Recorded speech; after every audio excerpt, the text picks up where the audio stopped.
바다 수면에 누워있는 볼링핀 모양의 정체불명 물체. 시간이 지나면서 점점 일어나더니 일자로 균형을 잡고 똑바로 섭니다. 마치 오뚜기처럼 말이죠. 육상에서 옮겨지는 모습과 그 옆에 사람을 비교해서 보면 어마어마한 크기가 짐작이 가는데요. 실제로 이 노란색 물체의 무게는 3,000톤이 넘습니다. 엄청난 무게에도 물속에 가라앉지 않고 제대로 뜬 건데요. 이 거대한 물체의 정체는 눈치채셨나요? 거대한 풍력발전기의 상부를 거뜬히 받쳐주는 하부 구조물입니다. 이 하부 구조물 위에다가 기둥과 날개를 얹히면 풍력발전기가 완성되는 거고요. 간단해 보이는 조립이지만 관계자가 이렇게 환호한 이유, 하부 구조물은 보통 해저면에 단단히 박는 방법인 고정식으로 만들어 왔는데 물에 띄우는 방법, 즉 부유식으로 만들어 상용화에 성공했기 때문입니다. 세계 최초로 말이죠. 이게 5년 전인 2017년의 일로 스코틀랜드 한 해안가에서 25km 떨어진 수심 100m 바다에서였습니다. 이후 미국, 중국, 노르웨이 등이 부유식 풍력발전 개발에 나섰고 일본도 상업화를 앞뒀습니다. 아니 예전 방식대로 바다에 심어버리면 쉬울 텐데 왜 기술 개발에 돈 써가며 바다에 띄우려는 걸까요? 장점이 있으니까 그럴 텐데 그건 조금만 이따가 따져보고 일단 우리나라 상황 살펴보겠습니다. 우리는 조금 늦긴 했지만 순수 우리 기술로 해상풍력 부유체를 개발하는 작업이 한창입니다. 이름하여 K부유체인데요. 기본 설계를 마치고 최근 대형 수조에서 설계 검증이 이루어졌습니다. 즉 부유체가 실제 바다에서 쓰러지지 않고 잘 견딜 수 있을지를 모형을 이용해 실험한 겁니다. 실험하게 될 모델이 실제 해역에 설치될 경우 약 4,000톤에서 5,000톤 사이의 전체 중량을 가질 것으로 예상됩니다.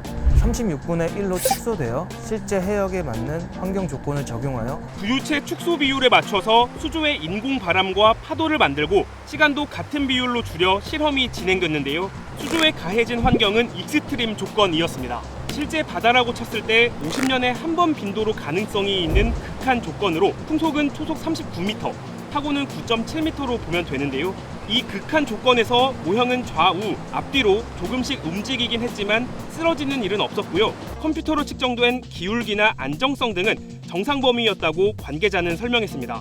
쉽게 뜰 수 있는 건 우리가 주로 한강에서 볼 수 있는 오리배를 생각하시면 되고요. 그 오리배에 성인 2명이 타도 가라앉지 않고 버틸 수 있는 건 그만큼의 부력이 작용하기 때문이고요. 이것도 마찬가지로 상부 터빈과 타워의 무게를 안정적으로 하부 구조물에서 받치고 있기 때문에 수중에서 떠 있을 수가 있습니다.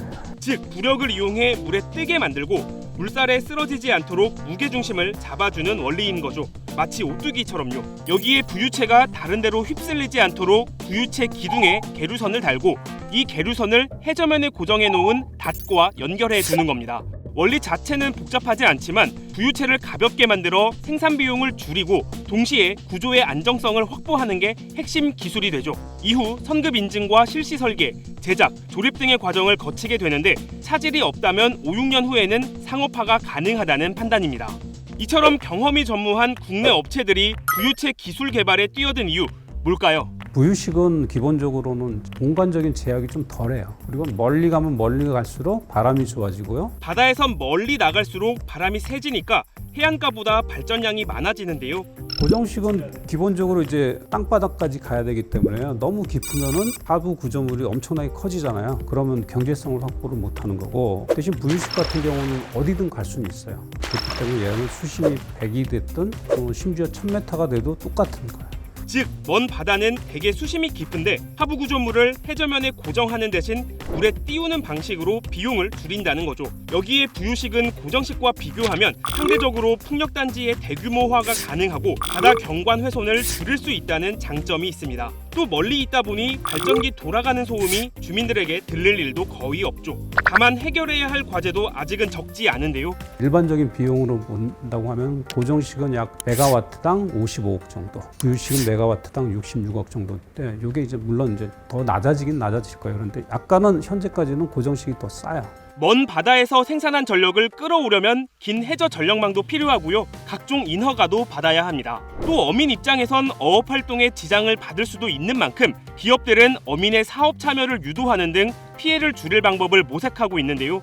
이러한 부유식 해상풍력단지는 울산 바다를 중심으로 수년 전부터 국내외 업체들이 뛰어들어 조성을 추진하고 있습니다. 동해 쪽이라서 수심이 깊어요. 수심이 좋고 그 다음에 바람이 좋고요. 그 다음에 이제 서플라이 체인들, 울산 쪽은 조선 업체들이 있고 이런 게 골고루 갖춰져 있기 때문에 울산이 최적이죠. 이런 이점을 살려 울산시는 2030년까지 9,000메가와트 원전 6기 규모의 세계 최대 해상풍력단지 조성을 검토하고 있습니다. 기본적으로 사업에 투자를 하는 거는 결국 탄소 중립이죠. 탄소 중립에 가장 효과적으로 대응할 수 있는 게 저희는 해상풍력이라고 생각하거든요. 해상풍력은 대용량으로 전기를 공급할 수 있어요. 그리고 당연히 탄소가 안 나오죠. 또 여기서 그치는 게 아니고 저희가 여기에서 그린 수소까지 생각을 하죠. 알다시피 탄소 중립은 환경 문제임과 동시에 기업의 생존과도 연결되는 상황인데요. 얼마 전 삼성전자가 글로벌 기업 중에서는 뒤늦게 RE100, 즉 2050년까지 탄소 중립을 달성하겠다고 선언했죠. 이를 위해선 재생에너지를 통한 충분한 전력 공급이 필수적입니다. 현재 우리나라에서 생산되는 전력 중 재생에너지 비율은 7.5%로 경제협력개발기구 OECD 평균인 30%의 4분의 1 수준입니다. 그러는 사이 선진 국가들은 부유식 해상풍력을 비롯해 재생에너지 개발에 적극적으로 나서고 있습니다. 특히 최근 그리스는 재생에너지로만 전국 5시간가량의 전력 수요를 100% 충당하는 기록을 세우기도 했습니다. 기술적으로도 문제 없고 해외 진출은 당연히 생각은 하고 있고요. 다만 이제 국내에서 어느 정도 좀 체급을 쌓고 나서 여러 걸림돌에도 미래를 내다보고 순수 우리 기술로 개발하고 있는 부유식 해상풍력 발전. 과연 오뚜기 같이 정말 먼 바다에 우뚝 선 모습을 볼 수 있을지 궁금해집니다.